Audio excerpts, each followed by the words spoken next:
छत्रपति शिवाजी महाराज 1630 मसीहा फेब्रुआरी 19 तारिख में शिवनेरी दुर्ग जन्मग्रहण करते। एथिरे देशर तांकर 395तम जयंती पालन हो।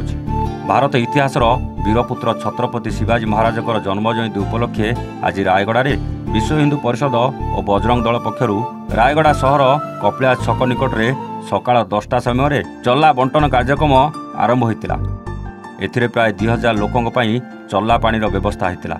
एथिरे रायगड़ा ब्लॉक संयोजक अजय कुमार आश्रणी, सह संयोजक विजय चुलेट, विश्व हिंदू परिषद नगर सभापति गोपीनाथ ब्रह्मा, बजरंग दलर नगर संयोजक सस्यज्योति बेहेरा सह अन्यान्य कार्यकर्ता योगदान करथिले। रायगड़ारू सस्यज्योति बेहेरा रिपोर्ट, एवन ओडिशा।